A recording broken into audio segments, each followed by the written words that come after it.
Hello Marvin啊，咁呢條片咧就會同大家分享啦真正嘅馬季煞科咁啊星期三賽事嘅心水啦。咁眨下眼啦，咁都真係咧去到季尾最後一場嘅時間啦。咁好多嘢都塵埃落定啦，咁包括方嘉柏已經咧正式成為今季嘅冠軍練馬師啦。咁另外潘頓啦周俊樂啦都得到獎啦。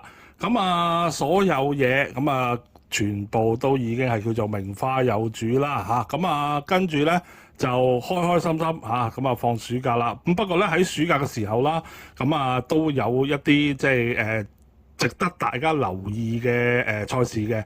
其一啦就係一眾嘅海外越洋轉播啦。另外咧就星價杯啦，今年咧會有香港隊嘅參與啦。我相信咧都會係到時會有轉播嘅。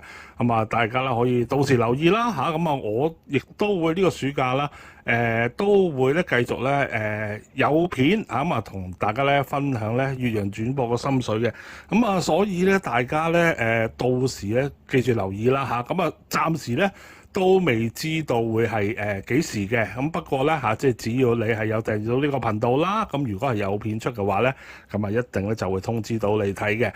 今次啦最後一次嘅賽事咧，今季所以咧今次嘅內容咧都加碼同大家分享嘅。希望咧可以幫大家喺最尾一場嘅賽事食翻個尾糊啦呢一樣嘢就希望做得到能夠令到大家開心咧，咁就 very good 啦。記住啦，大家訂閱同埋咧支持呢個頻道啦撳埋個鐘仔，有片出YouTube 就會通知你睇。另外就係睇到呢個片留言俾個 like 同埋分享埋俾呢個朋友，就係對於我 Marvin 啦同埋咧呢個頻道最好嘅支持。另外咧副頻道咧都會咧繼續有更新嘅，所以咧大家都可以咧支持埋訂閱埋我嘅副頻道嘅。好啦，今次咧有兩場嘅一拖三咧同大家分享嘅。先講第一場先啦。第一場要講嘅咧就係第六場4班千二米。呢場咧12匹馬啦，講真大部分咧都睇到零頭嘅啦。同埋咧為數都幾多咧，都冇乜谷草賽績嘅。不過啦，正正就係大部分馬都係咁啦。基於一場賽事就算成場馬啦，都係得3隻腳嘅啫梗會有一匹咧頭馬翻嚟嘅，呢個定律嚟嘅。所以咧呢場啦，隨時都會爆啲不明物體出嚟。先揾隻膽先啦。膽嚟講咧，以我睇咧，我就會揾5號嘅日馳千里咧，就覺得較為可取。首先啦，最近咧係谷草千二米啦，跑入 Q 位，只係輸俾烈焰光芒咧一個避位嘅啫。而呢匹馬咧，雖然喺谷草咧又跑下，沙田咧又跑下，但係咧以成績論啦，真係得谷草咧先至有嘢睇嘅啫。上季咧亦都係谷草咧贏過3邊，今季咧到呢一刻咧都暫時未有嘅。會唔會去到呢場咧就交代一下咧？今次咧繼續起用上場咧有跑嘅細潘明輝。潘明輝咧今季騎過日馳千里2次嘅啫，2次都係同今次咧同班同程，又係咁啱咧2次都跑第2嘅。今次排喺個8檔度，佢會做普普通通啦。以呢匹馬谷草性能嚟講，同埋以呢場嘅水準嚟講咧，都可以將佢咧列做咧叫做較為上風嘅馬噶啦。就睇下呢匹姚本輝嘅馬可唔可以喺拉市一晚啦，埋個靚尾啦。3隻要拖嘅腳方面啦，第一匹啦有7號嘅惺惺相惜啦。呢匹3歲馬咧，今次係第一次過嚟谷草度跑嘅啫。之前咧出過2次田草，1000米，一次係第2，最近一次咧就第8。呢匹馬咧都可以講咧叫做係出名門嘅，就係5項1級賽冠軍達仙寶馬嘅子嗣嚟嘅。惺惺相惜咧喺跑第2嗰場咧睇到咧，佢喺後面衝嗰段嘅加速力咧其實都幾唔錯。但係咧如果好似前一場咁啦，走去咧放頭浪費晒啲氣力嘅話咧，咁唔掂啦。今次用布文過嚟跑啦，我覺得都有少少試馬嘅味道嘅。未知佢嘅谷草性能係點啦，唔排除咧佢啱跑嘅。有個2檔，以呢匹馬啦今季咧用得好少，好氣好力啦。喺呢啲場合咧，可以恰到一部分嘅馬嘅。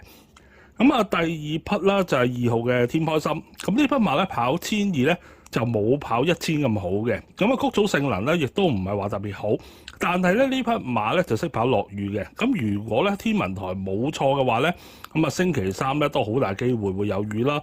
咁呢匹馬咧到時可能咧會佔到一啲着數嘅。咁同埋今季啦，艾少禮咧都值得捧場啦。咁最後咧就係8號嘅小魔怪。咁呢匹無偉傑嘅馬咧就好奇怪嘅，贏嗰場咧就由頭放到尾，但係咧呢匹馬咧佢出閘咧硬係真係有啲問題嘅。咁所以咧就唔係話咧想放就放得出，但係你俾佢放得出嘅話咧，加埋又係一匹咧識識地跑落雨嘅馬咧，星期三真係咧有雨水嘅話咧，呢匹馬係有權變身嘅。咁啊即係揀佢做膽嘅，咁啊固然之要多嘢兼顧啦。但係如果你話攞佢嚟做腳嘅話咧，咁啊簡簡單單拖得住 OK 嘅。咁啊呢場第6場嚇4班1000米啦，我貓粉嘅心水就係5號嘅日馳千里啦，咁啊拖2號嘅添開心啦，7號嘅星星相惜啦，同埋咧8號嘅小魔怪嘅。嗱，大家記住啦，未 subscribe 我哋 channel 嘅朋友咧，記住 subscribe 我哋嘅 channel。嗱，另外啦，我哋分享免費資訊嘅 WhatsApp 咧已經換咗新嘅啦。嗱，各位朋友，如果想收到我哋免費資訊嘅話咧，咁啊記住啦，加我哋新嘅 WhatsApp number 啦。咁另一場嘅1拖3分享啦，我就揾咗啦第8場嘅2班1200米。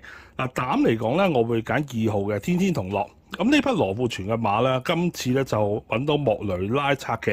咁啊可以講啦，雙方都有着數嘅，因為天天同樂啦，雖然跑谷草咧就唔多，但係跑親咧多數咧都有料到嘅。咁今次仲要排埋個1檔啦，我覺得個贏面咧唔細嘅。咁啊雷神啦，身為方家柏嘅主帥，咁騎外線馬機會咧其實就唔多嘅，但係普遍啦都跑得唔錯。咁仲要今次咧騎咗一匹啦實力馬，咁啊羅富全亦都揾到方仔可以借到人啦，咁啊都應該咧係想搏命嘅。咁啊呢匹馬啦，今季嘅谷草咧贏過馬噶啦，不過咧就係贏1000米。咁以往跑1000米嘅表現咧，亦都比1200米咧好啲啲嘅。咁但係呢場咧到今季拉屎啦嚇，都唔怕鏈盡嚇，搏多場頭馬。咁羅富全可唔可以以頭馬完成今季嘅賽事咧？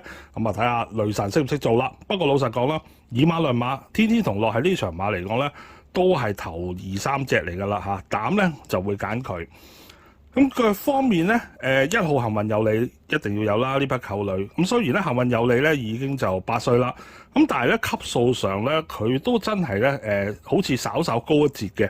咁啱啱啦，亦都仲可以啦喺3級賽嗰度上名。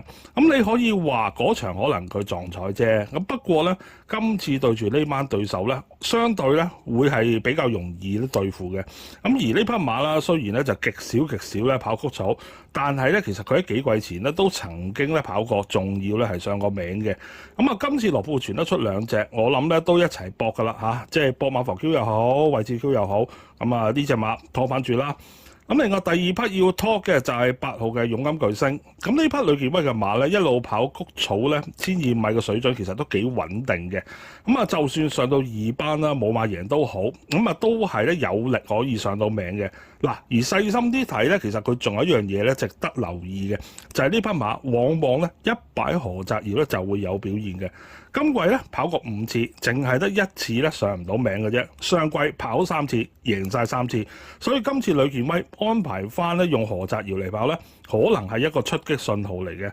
係今次咧排個8檔咧就爭少少嘅啫。不過以呢匹馬啦上場喺田草大敗啦，應該可以換翻唔少賠率翻嚟。咁以一匹咧有谷草性能嘅馬嚟講咧，我覺得咧就好抵搏嘅。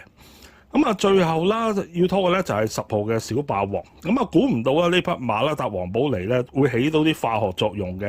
嗱，呢匹馬咧其實幾耐冇試過咧可以打跑得近㗎啦。咁當然啦，今次上翻2班咧，咁啊一定係冇之前咧咁易嘅。咁但係今次咧孭到個磅咁輕嚇，輕嗰啲主要對手咧喐下咧都10幾20磅，咁啊真係有機會咧俾佢碌到上嚟嘅喎。咁同埋呢場咧亦都有幾隻放頭馬啦嚇，估計咧都會扯快個步速㗎啦。咁如果佢能夠喺頭段咬得到嘅話咧，去到尾段咧，我覺得小霸王咧都會咧領到啲着數。咁以腳嚟講啦嚇，呢匹馬拖一拖啦嚇，冇妨嘅，反正咧都係一定有賠率嘅馬嚟㗎啦。今次佢排11檔喎。呢場第8場啦，2班1200米啊，1拖3，咁啊膽咧就用2號嘅天天同樂啦。腳咧就係1號嘅幸運有利啦，8號嘅勇敢巨星，同埋咧10號嘅小霸王。咁啊，希望咧呢兩場我心水幫到大家啦，亦都預祝啦今季最後一次嘅賽事，咁大家咧都贏多啲。